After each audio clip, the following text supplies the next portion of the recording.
Multicolored Lights, written by Ari Storm. Shuichi woke up with a start. A sheet of paper stuck to his face, and the only light in the room was from the annoying fluorescent lamp on his work desk. Had he fallen asleep here again? With a groan, he sat up and peeled the paper, he hoped it wasn't important, off of his face. After a shower, he felt a little better. A little. Having slept hunched over a desk still did its damage. At least it looked like he had finished organizing the case folders Kyoko had requested of him. It was mostly busy work now, but he was grateful the renowned detective was even giving him a chance. The sharp sound of his ringtone sounded, and Shuichi almost flinched. Where did he even put his phone last? He found it after shoveling through a pile of his stuff and was quick to answer it. Shumai, are you doing anything today? Nothing today. Why? He asked, begging that his voice wasn't as hoarse as he imagined. A pause followed, and Shuichi could almost hear his boyfriend's questions piling up. Of course he'd notice. Luckily, he seemed to sense it was a question to be avoided for now. There's a carnival Miu's working at today. I totally didn't get her to give us a discount so we could go today. Shuichi wondered how much pride he'd sucked up to ask her. When did you want to go? Maybe he had a chance to freshen up. Oh, I'm on my way already. Give it 5 minutes. Oma! He squeaked in surprise, hearing a giggle on the other end. After the call, Shuichi rushed to get ready. Admittedly, he didn't do chores much. He usually waited until Kaito or Kaede to scold him for wearing the same outfit 3 weeks in a row. As a result, he had a slim picking of what to wear. Somehow he found clothes that were hopefully clean and suitable for a carnival. When was the last time he even went to a carnival? He shrugged it off and hurried to get his shoes on the moment a knock at the door sounded. It's open! Shuichi announced as he ran to get his phone. He misplaced it somewhere again. When he came back, he saw Kokichi standing in the midst of his hellish-looking room. A smile lit his face despite it all. One of his many attributes was that he didn't judge Shuichi no matter how absorbed in work or distressingly socially inept he was. He didn't know how he deserved someone like him. Shumai got dressed up all for me? I'm flattered. He said with a lilt in his voice that made Shuichi's sleep-deprived heart flutter. Oh, it's hardly much. You got us the tickets. He noted, to which Kokichi only hummed a response. Out of the two of them, only Kokichi had his license. It's not that Shuichi couldn't drive, he just never had the time to take his test. He put it off again and again until... well, at least he had his friends. The only downside to this was that Kokichi was an eccentric driver. He always insisted it was because of his history helping his DICE members get away in time. He'd pretend to go along with that truth for now. He heard the carnival before he saw it, even through Kokichi's terrifying driving. But when he saw it, he audibly gasped. Multicolored lights from the rides shone brilliantly down on them. Specifically, the Ferris wheel was stunning. He'd only stared at the blue lights from his phone and laptop, and only had the inclusion of the dim yellow light from his lamp when he worked. He didn't notice that he had parked until he turned his head to find Kokichi smiling fondly at him. He blushed fervently and attempted to stutter out a sentence, only to realize he didn't know what to say. Fortunately, Kokichi had mercy on him and ushered them from the car to the entrance of the carnival.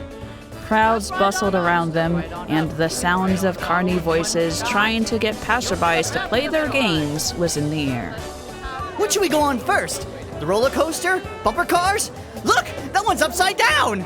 Kokichi was hyper as soon as they set foot inside. I'll go wherever you want to.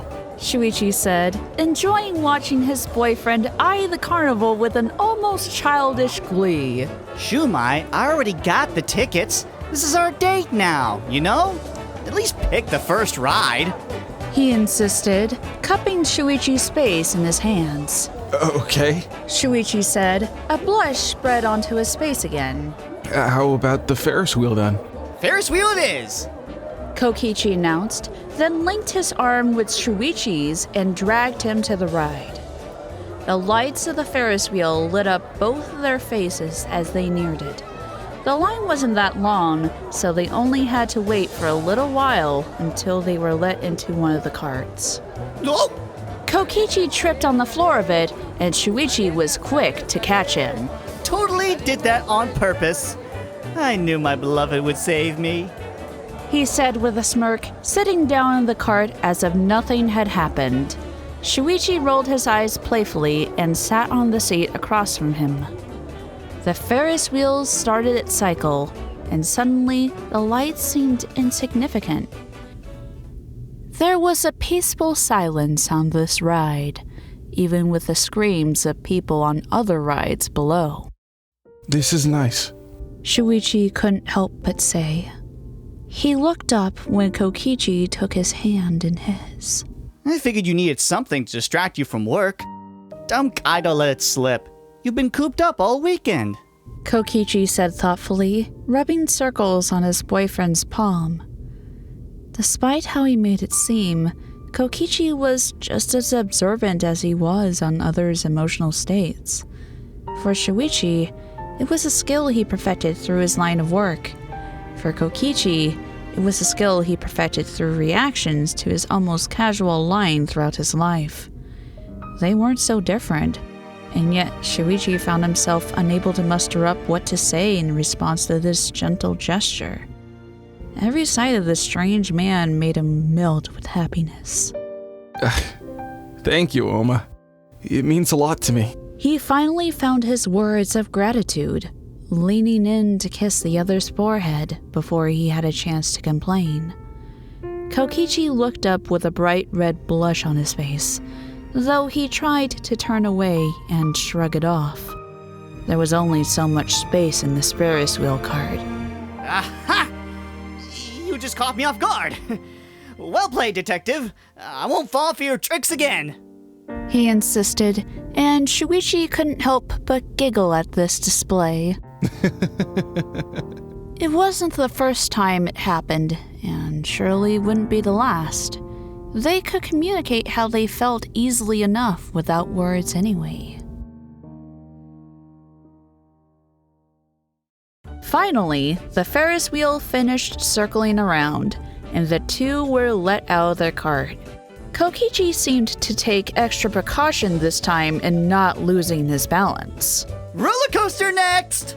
Kokichi said gleefully, and Shuichi accepted the fact that their emotionally charged moment in the Ferris wheel was only the beginning to their carnival visit.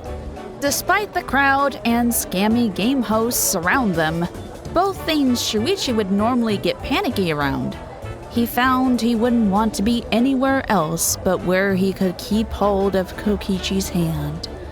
He could see his smile and feel him press closer to him as they walked past people and clung together on the roller coaster.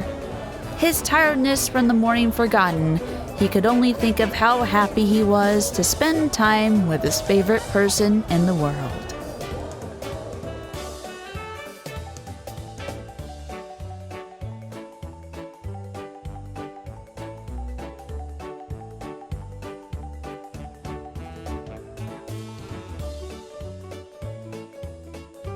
And my $10 patrons are Chaotic Mist and 212th Trooper. Thank you so much for donating $10 a month to my Patreon.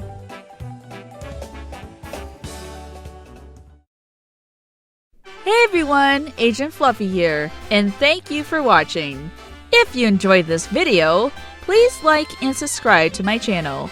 If you want to support me even more, feel free to support my Patreon. The links are right here.